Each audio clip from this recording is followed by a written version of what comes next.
Салом дӯстон. Имрӯз дар бораи қонуни сеюми Ньютон суҳбат мекунем. Хоб, қонуни сеюми Ньютон ин қонунест, ки фарз кардем, агар инро мо фаҳмем ва метавонем истифода барем ин қонунро барои фаҳмидани чаро вақте ки фарз кардем мо пуфак дорем, ё ки гӯем шарик дорем ва ин пуфак бо ҳаво пур карда шудааст.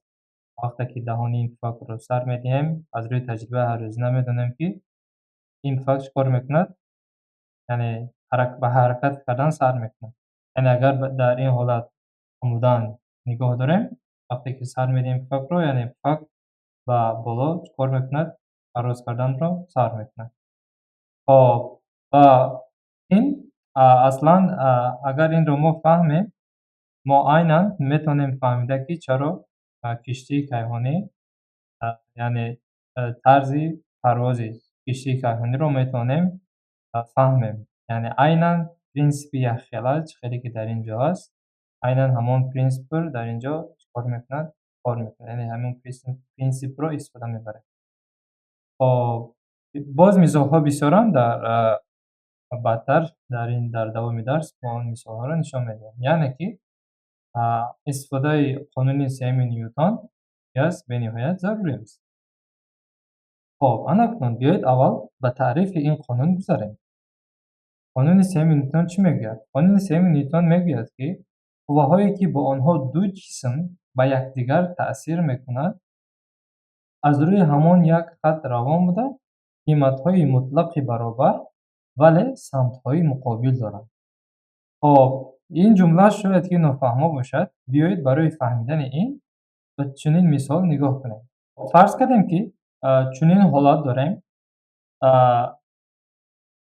Дуто сақо дорем. Сақои як гӯям ва сақои ду. Онҳо аввалан яъне ба тарафи якдигар ҳаракат мекунанд ва медонем, ки баъде аз оне ки онҳо ба якдигар зарба мекунанд, яъне онҳо боз чӣ кор мекунанд? Ба тарафҳои муқобил ҳаракат мекунанд. Яъне самти ҳаракати онҳо тағйир меёбад. Аз рӯи қонуни дуюми Ньютон, ё ки аз рӯи қонуни якуми Ньютон, дар дарси пешина гуфта будем, ки ҳолати ҳаракати ҷисм ҳамон вақт тағйир меёбад, вақте ки ба ҷисм қувваи ки баробар таъсиркунанда таъсир мекунад. Яъне ягон қувва ба ҷисм таъсир мекунад. Пас вақте ки ин ҷисмҳо ба якдигар, яъне бо якдигар кор мекунанд, таъсир мекунанд, пас инҳо фарз кардем ҷисми як ба ҷисми ду бо ягон қуввае таъсир мекунад ва дар натиҷа ҳолати ҳаракати ҷисм, яъне ҷисми зард метавонад баргардад. Ва дар натиҷаи худ ҷисми яъне шаре ки гӯем якум, сақои якум низ ҳолати ҳаракати худро иваз медиҳад. Яъне ин маълум мешавад, ки ҷисми ду, яъне сақои дуюм ба сақои якум низ бо ягон қувва ба ин тараф чӣ кор кард? Таъсир кард.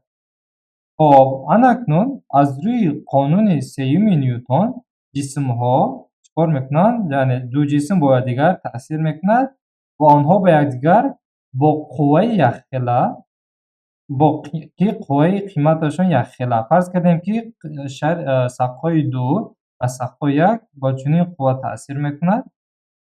Инро мегӯем F2-1.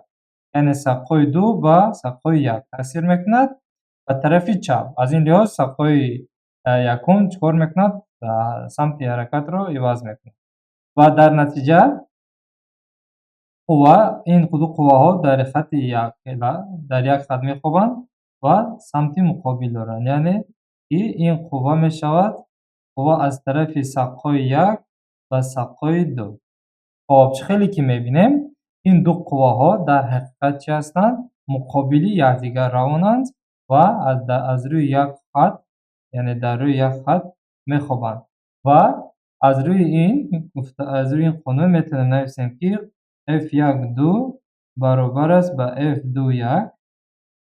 аз сабаби он ки қувва ин бузургии векторист, онҳоро бо тирча ишора мекунем ва барои ду вектор қимати якхела дорад, лекин самташон муқобил аст, бояд дар пеши яке аз онҳо нишонаи минусро гузошт. Яъне ин маънои онро дорад, ки қувваҳои F1-2 ва F2-1 қимати якхела доранд. онҳо баробар ҳастанд, лекин самти онҳо чи аст? лекин муқобиланд. муқобили якдигаранд. муқобили якдигаранд. яъне ки F21 дӯстон, ин F21 ин чи аст? қуввае ки аз тарафи сақҳои як, аз тарафи сақҳои ду ба як чикор мекунад? таъсир мекунад. яъне ки сақҳои дуюм ба сақҳои якум таъсир мекунад. ва F12 бошад аз тарафи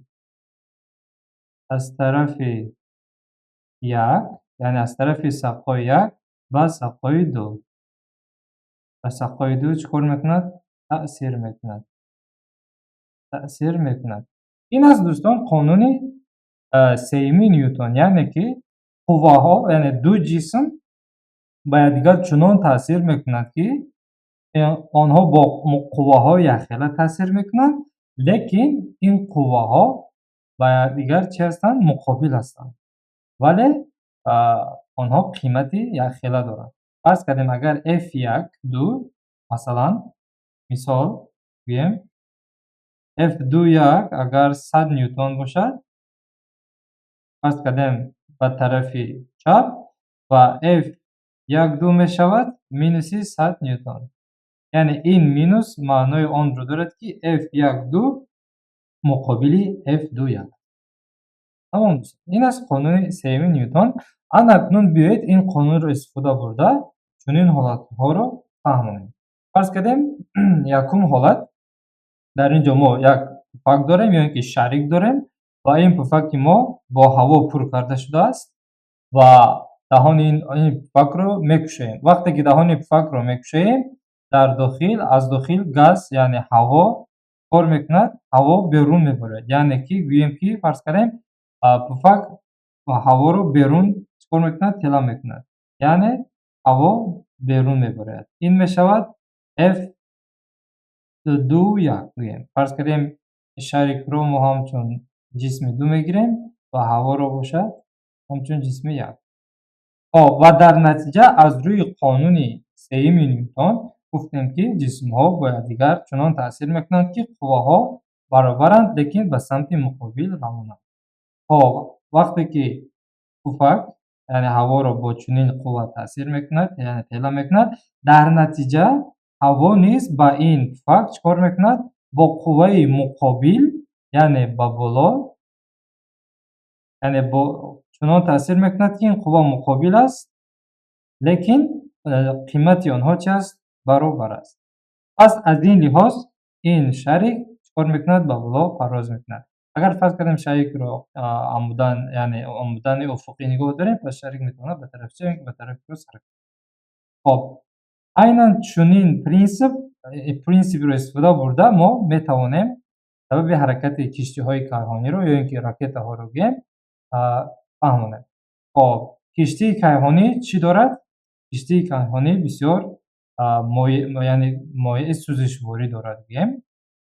ин моеъи сӯзишворӣ дар дохили ин киштӣ фарз кардем месӯзад, ва дар ин ҷо якчанд моторҳо дорад, яъне мегӯянд двигател, моторҳо дорад, ва онҳо мисли вентилятор, яъне ин ҳаворо чикор мекунад? Сӯзишвории газро ба берун тела мекунад.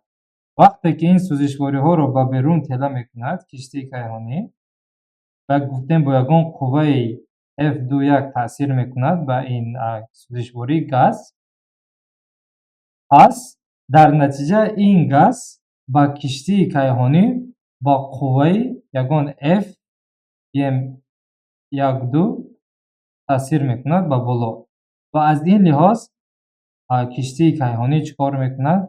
Ба боло парвоз мекунад. яъне дӯстон, ин қонуни сеюми Ньютонро истифода бурда мо ин ҳолатҳоро метавонем фаҳмонем. мисоли дигар метавонад буда, фарз кардем мо дар киштӣ қарор дорем ва мехоҳем ки ба соҳил гузарем. фарз кардем ин ҷо соҳил аст. ба соҳил гузарем ва чикор мекунем? Вақте ки мо аз киштӣ мебароем, яъне меҷаҳем, яъне ки мепарем, мо бо ягон қувва ба ин киштӣ таъсир мекунем. Гуфтем бо ягон қувваи F1-2 гӯем таъсир мекунем ва дар натиҷа ин киштӣ моро чикор мекунад? Ба пеш тела мекунад ва дар натиҷа мо мепарем. F1-2. Яъне ки F1-2 ин қувваест, ки ба мо таъсир мекунад аз тарафи киштӣ. F1-2 ин қувваест, ки мо ба киштӣ таъсир мекунем. Хоб, анакнун бо мисоли дигаре метавонад шуда, ки мо дар чунин гӯем дар ролик қарор дорем ва мехоҳем, ки фарз кардем деволро тела диҳем. Вақте ки мо деволро тела медиҳем, мо ба девол бо ягон қувва, дар ин ҷо нишон додааст самти ин қувва, ба ягон қувва таъсир мекунем ва дар натиҷа аз рӯи қонуни сеюми Ньютон, вақте ки мо ба ягон ҷисм таъсир мекунем, ин ҷисм албатта ба мо бо ҳамон қувва, лекин ба самти муқобил чикор мекунад? Таъсир мекунад ва дар натиҷа мо чикор мекунем? Ҳаракат мекунем. Хоб, мисоли дигар метавонад шуда, ки чунин ҳолат, вақте ки фарз кардем, ки ҳатто шино кардан, овозӣ карданро низ бо қонуни сеюми Ньютон метавон фаҳмонд. Чӣ гуна? Хоб, вақте ки мо шино мекунем, дастҳоямонро ба ҳаракат медорем ва бо дастҳоямон обро ба қафо чикор мекунем? Тела мекунем ва дар натиҷа об ба мо ба самти муқобил чикор мекунад? Таъсир мекунад ва мо бошем ба пеш шино мекунем. Хоб, ё ин ки чунин ҳолат, яъне дар бисёри ҷойҳо, дар бисёри шаҳрҳо масалан ҳаст чунин бозиҳо, яъне бисёри шавқовар. Масалан дар ин ҷо ҳамчун фарз кардем об истифода бурда мешавад. Дар ин ҷо яъне принсипи ракета, мисли ракета, дар ин ҷо дорем ягон шланг бошад ва дар ин ҷо об ҳаст ва мотор обро ба поён чикор мекунад? Тела мекунад бо ягон қувва. Бо қуввае тела мекунад ва дар натиҷа об бошад ин чизро, яъне ба боло таъсир мекунад ва дар натиҷа мо метавонем суръати, яъне бузургии қимати ин қувваро зиёд ё кам кунем ва дар натиҷа метавонем боло поён парвоз кунем. Хоб, ин аст дӯстон қонуни сеюми Ньютон.